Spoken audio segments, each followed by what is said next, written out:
They are not quietly drifting away. They are storming out. After 20 seasons, the patience is gone and the verdict is simple. Viewers are quitting in droves. Comment sections read like a support group for burned out superfans. Watch parties that used to be loud are now half empty or canceled altogether. People who defended every lull and begged for grace are posting goodbye notes. The mood is not angry so much as relieved. They waited, they rooted, they believed, and now they are done. The snap happened right after the latest episode. Across TikTok lives, Reddit threads, and private fan groups, the same refrain echoed. Enough. Fans say scenes feel recycled and safe. Confessionals circle the same wounds without closure. The cul-de-sac dream that once felt bold now plays like a faded postcard. People miss the raw edges, the moments that shook a household and a nation of viewers at the same time. Instead, they see careful edits and low-stakes beats that never truly land. It was not one scandal that pushed them over the edge. It was erosion. Week after week, the show promised movement and delivered hesitation. Viewers tuned in hoping for concrete updates on businesses, honest check-ins between exes, or real progress on Coyote Pass beyond footnotes. They got teases. They got trailers for emotions that never fully arrived. Fans do not demand perfection. They want momentum. They want someone to say the hard thing and let the fallout happen on camera. The tone online tells the story. The snark is gone. Resignation has moved in. Fans who can name every child in every city are now building watch lists for different shows. They recommend fresh docu-series and even cozy reruns because at least those deliver heart. That is the red flag for any long-running brand. When loyalists begin curating their exit, the spell is broken. Nostalgia cannot carry 45 minutes of television forever. Memory needs new sparks to keep burning. You can feel loyalty fading in the little habits. People stop setting reminders. They do not rush to premiere night. They skim recaps a day later and feel nothing. Even the optimists sound tired. They still love the family, but the format feels timid. They ask why private moments look staged and why real moments feel guarded. They wonder who is being protected. They wonder who is being managed. And they wonder if the cameras are now chasing a story that lives somewhere else entirely. Inside all that frustration is a strange tenderness. Viewers wanted a win after a heavy year. They wanted healing without scripts, kids thriving without spin, and adults growing in ways that felt believable. Instead, they found safe, small, and tired. The audience did not change overnight, the show did, and when people see that clearly, they leave with clear eyes and lighter hearts. The break has started, and the ripples are already reshaping the fandom and the conversation. If there was one moment that defined the breaking point, it was Aurora Brown's scene. Viewers could not look away, but they could not bear to watch either. The 22-year-old daughter of Robin Brown sat before her parents, shyly confessing that she had a boyfriend. It should have been sweet, maybe even heartwarming. Instead, it sent the internet into a full spiral. TikTok clips of the moment hit hundreds of thousands of views within hours. Commenters begged for reassurance that it was staged, that Aurora was acting, that no adult woman could be this timid and this rehearsed about love. For the loyal fans who have grown up with the Brown children, the moment felt wrong. Aurora's nervous giggles, her overly formal tone, and the way she sought parental approval made it look like a scripted purity play instead of a real adult conversation. Even the camera angles added tension. Cody and Robin sat upright, serious and solemn, while Aurora twisted her hands and waited for permission to be seen as grown. It was awkward television, and awkward in a way that did not feel authentic. People were not laughing, they were unsettled. The reaction from Cody only poured salt on the wound. His speech about protecting his daughter, even from yourself, left audiences stunned. He spoke as if Aurora's romantic life was a battlefield, as if love itself was something to fear. His words about purity and protection were met with gasps across social media. Viewers described it as creepy, controlling, and out of touch. What was meant to be a touching father-daughter talk came across as a public display of control. Fans said it reminded them of why they had stopped trusting Cody's version of love long ago. Robin did not help herself either. Sitting beside Cody, she avoided eye contact and stared at the floor. Her silence became the loudest sound in the room. The woman once accused of steering every family decision now seemed small and complicit. People wondered if she was uncomfortable or if she agreed with every word. Either way, her quiet made the moment worse. She looked trapped in her own performance, unwilling or unable to soften Cody's tone. For many, it was proof that Robin's empathy only appears when cameras are kind.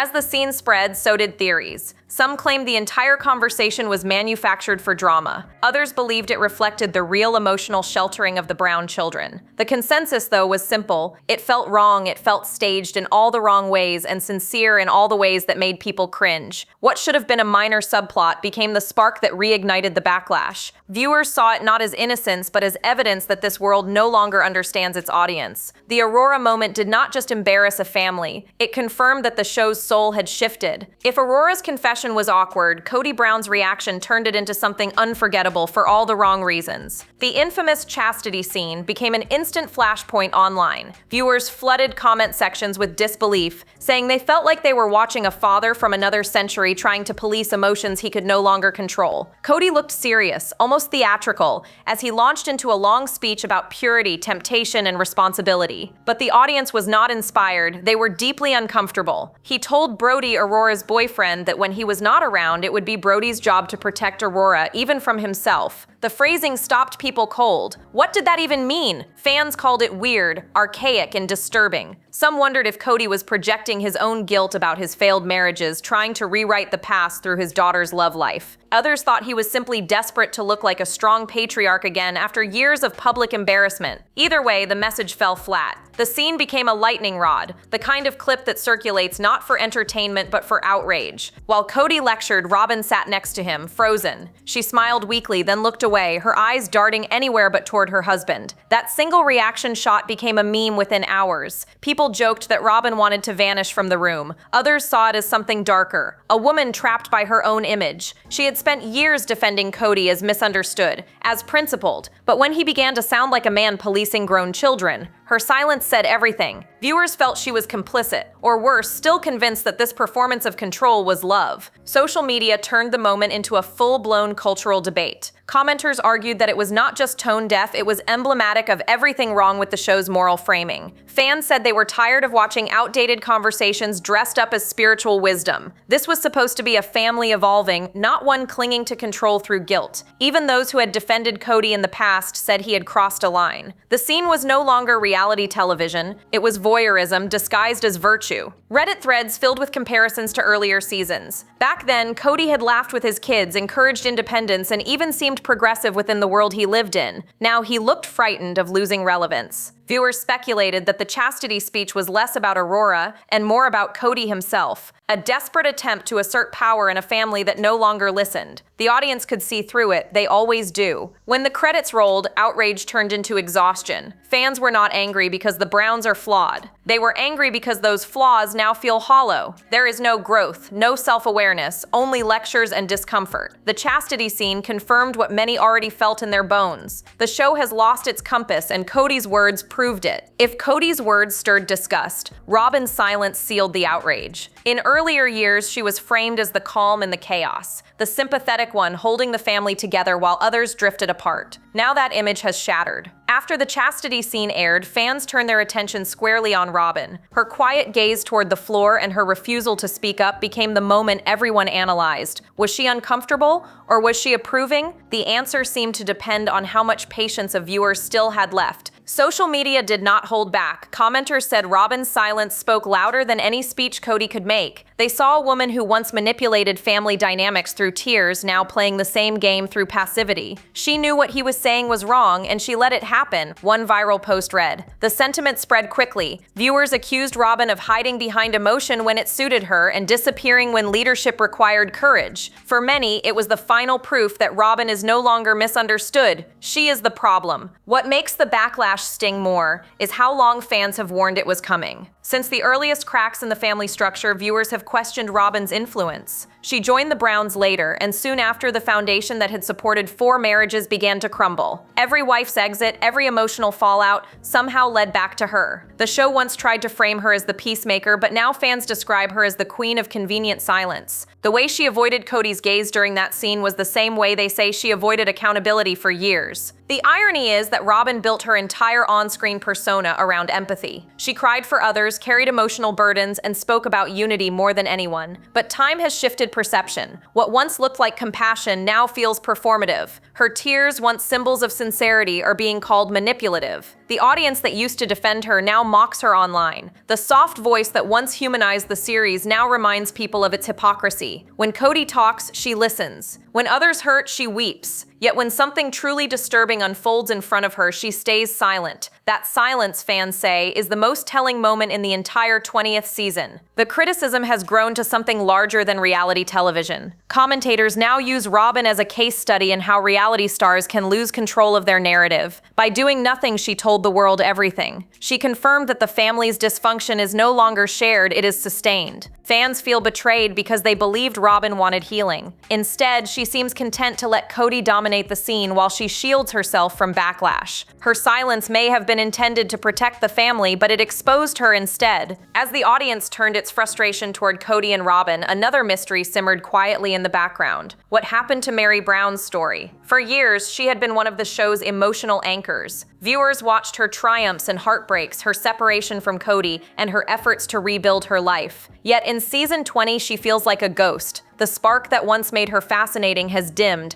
and her scenes now feel like filler stitched between other people's drama. Fans notice the shift immediately. Gone are the candid confessions about loneliness or the vulnerable moments about her new ventures. Instead, Mary appears in quick check-ins that reveal almost nothing. People say they barely recognize her. They question whether she still wants to participate or if she is fulfilling a contract obligation. The once fierce businesswoman promoting her bed and breakfast, her motivational brand, and her self-help journey now seems subdued, uninterested, and edited into irrelevance. The absence of her best friend Jen only deepens the void. When Jen appeared, she brought humor and humanity. The dynamic between the two women offered something refreshing. It was friendship, not family tension, that made those scenes resonate. Viewers loved watching them laugh over coffee, tease each other, and talk about dating. Jen gave Mary a sense of warmth that no longer exists on the show. Now, without her, Mary's storyline feels aimless. People online say it is like watching a person fade in real time. What frustrates fans most is the lost potential. Mary has a compelling narrative if producers would let it breathe. She owns her own business, interacts with a wide audience on social media,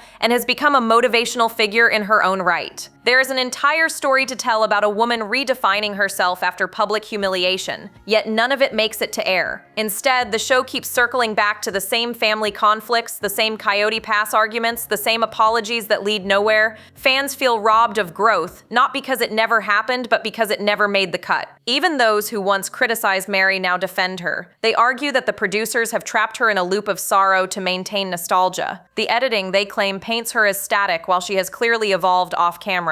Some wonder if she is deliberately holding back, protecting her privacy after years of exposure. Either way, the silence around her life feels intentional. A character once central to the show's emotional weight has been reduced to background noise. The audience senses that she is done long before she ever says it. By ignoring her evolution, the show lost one of its few remaining connections to authenticity. Fans who tuned in for her resilience have followed her online instead, where she seems livelier than ever. The contrast is striking. Mary may have outgrown the world that made her famous, and the show seems unable to keep up. Just when fans thought the drama had cooled, another twist reignited the conversation. Word spread that Janelle Brown's former Las Vegas home, the famous property once featured in the show's golden era, was officially back on the market. The listing on Zillow showed the same elegant 6-bedroom house viewers remembered from the days when the family still lived side by side. Now it was valued at more than $1 million, nearly double what it sold for a few years ago. For many fans, the sale was more than a real estate update. It felt symbolic. The last physical reminder of the old Brown empire was being handed to strangers. The cul-de-sac in Las Vegas was once a character in itself. Each wife had her own home,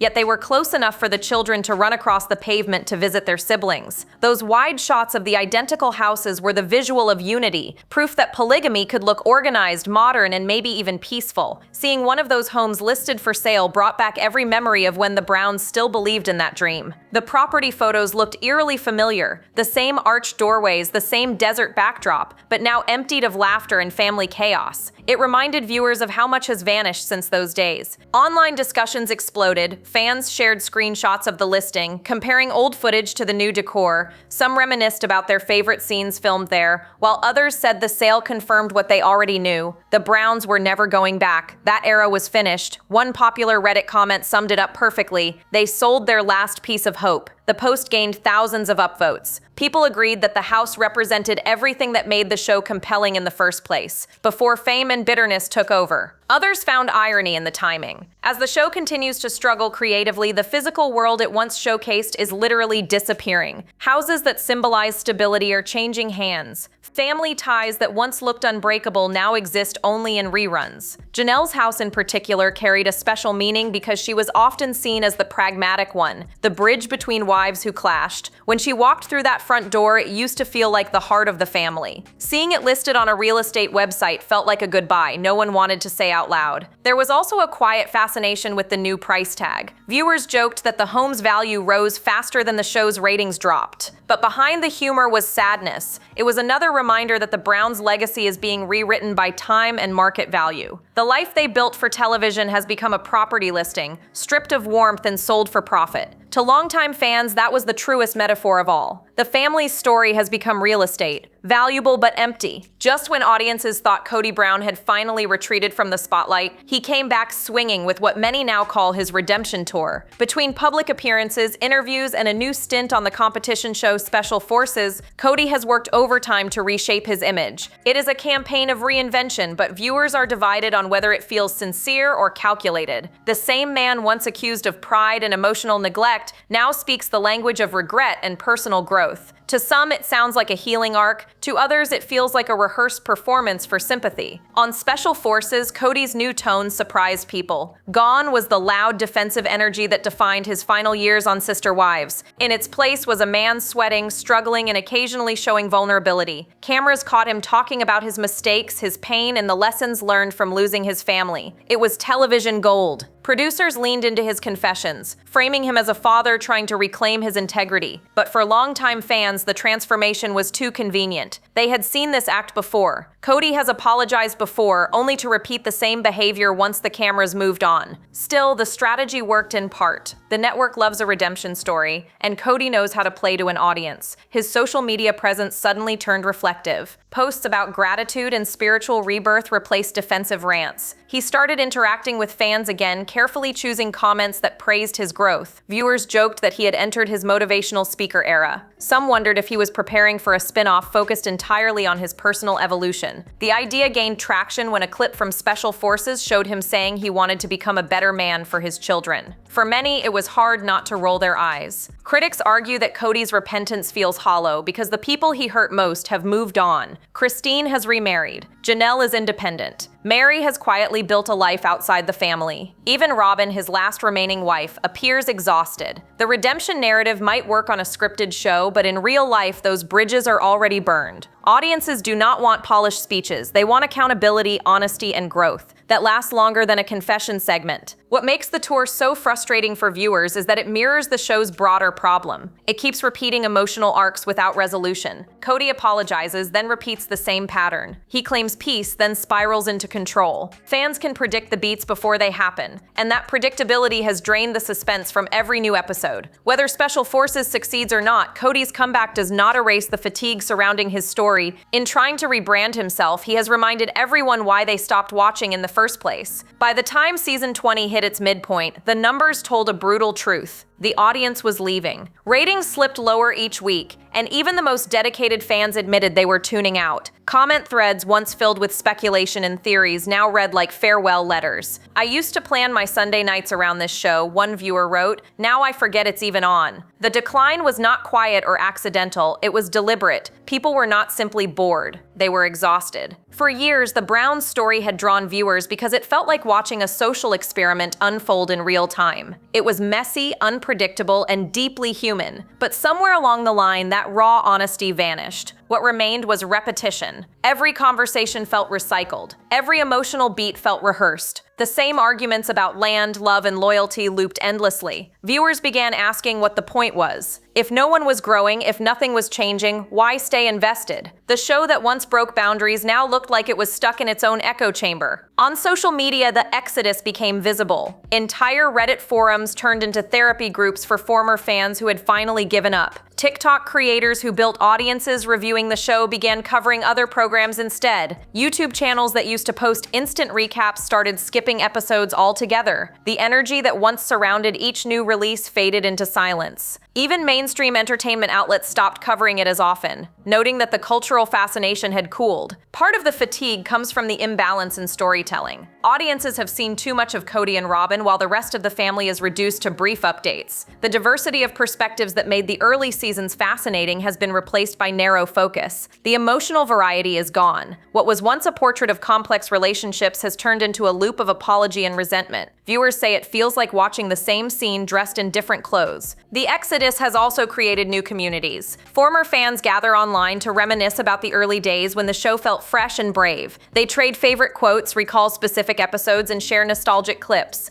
Ironically, their nostalgia has become a more engaging storyline than the actual series. Some call themselves retired Sister Wives watchers, a label that carries both pride and disappointment. They still care enough to discuss it, but not enough to keep supporting it. Behind the numbers lies something bigger than ratings. It is trust. The audience once believed they were witnessing a genuine family navigating impossible circumstances. That trust eroded as the show turned into self-promotion and endless damage control. When reality starts feeling like fiction, people check out. The exit of viewers is not just a trend, it is a statement. It says the story lost its truth. It says the emotional contract has been broken. As Sister Wives stumbled into viewer fatigue, other reality shows rushed in to fill the void. The audience that once clung to every Brown family argument began migrating to new programs that promise the same raw emotion but with fresher storytelling. The biggest winner of this shift has been Welcome to Plathville, a series that offers the same mix of family tension, religious roots, and rebellion but feels more alive. Fans describe it as what Sister Wives used to be, an honest look at a family in transition rather than a tired echo of old conflicts. TikTok and Reddit threads dedicated to Plathville have exploded in recent months, with viewers comparing characters and arcs between the two shows. They say that where the Browns now seem guarded and overly aware of their own image, the Plaths are still unpredictable. Even their awkwardness feels real. The audience finds charm in the rough edges, the unscripted fights, and the small victories that happen off camera. That kind of authenticity is what Sister Wives lost when it became more about managing reputation than showing reality. Another surprising contender has come from an unexpected place.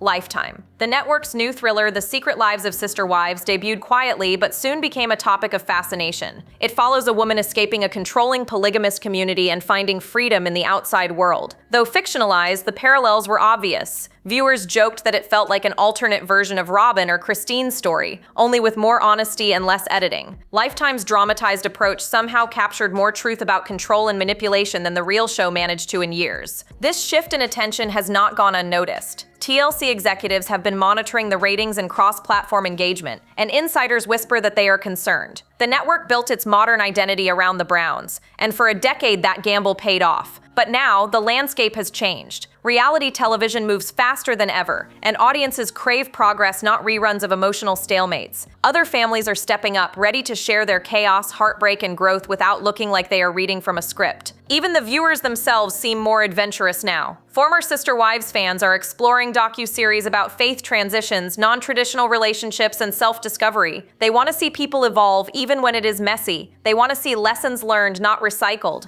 In that sense, the Brown story has become a cautionary tale. The show that once redefined reality television's boundaries has been overtaken by the very genre it helped shape. For a brief moment, Sister Wives was untouchable. It was emotional archaeology, peeling back layers of faith, loyalty, and heartbreak. Now it is a relic being outshined by shows with sharper edges and bolder truth. Competitors are thriving not because they are better, but because they are braver. And that bravery is exactly what Sister Wives lost along the way. With every episode that passes, the question grows louder. Is Sister Wives finally over? Not just the show, but the era it created. For the first time since it began, even the most loyal fans are saying out loud what they used to only whisper. The story feels finished. The spark that once made the Browns fascinating has burned out, leaving only the smoke of what used to be revolutionary television. After 20 seasons, viewers are asking why the network keeps stretching a tale that no longer moves forward. Behind the scenes, rumors are swirling. Industry insiders hint that season 21 may quietly be the last. The whispers suggest that TLC has noticed the fatigue and might use the next season to give the family a farewell arc. Nothing official has been confirmed, but signs point to a wind down. Contracts have grown shorter, However, appearances are rarer. Even the cast's social media feels subdued. The energy that once fueled endless promotion has dimmed. When a brand begins to fall silent, something bigger is happening behind closed doors. For the cast, that silence carries different meanings. Christine has already built a life that no longer needs the cameras. Janelle seems content focusing on her independence and her business ventures. Mary has hinted that she is exploring new opportunities outside of reality television. Robin rarely appears online at all. The family that once existed for the show now exists in spite of it. Each has carved a separate identity, and that independence has left the central narrative hollow. There is no longer a shared story to tell. The irony is that Sister Wives was built on unity, yet it may end because the family finally achieved separation. What once looked like collapse may actually be growth. The women who walked away found peace. The husband who stayed behind is learning humility in public view. The children have grown into adults who see the cameras not as protection but as intrusion. In that sense, the show's ending might be its most honest chapter. The family has outgrown its audience, and the audience has outgrown the fantasy. If the network does choose to close the curtain, the farewell will not be a tragedy. It will be a reflection of how television changes when real lives keep moving. The Browns gave viewers something few families could, a decade-long study in love, loss, and faith under pressure. But every experiment ends. The results are in. The family fractured, the dream faded, and the world kept turning. Fans will still debate who was right, who was wrong, and what could have been done differently. Yet deep down, everyone knows the truth. The ending has already happened. The show is just catching up to it. Still, one question lingers. Could the next generation revive the story someday? Could the children reclaim the name and reshape it for their time?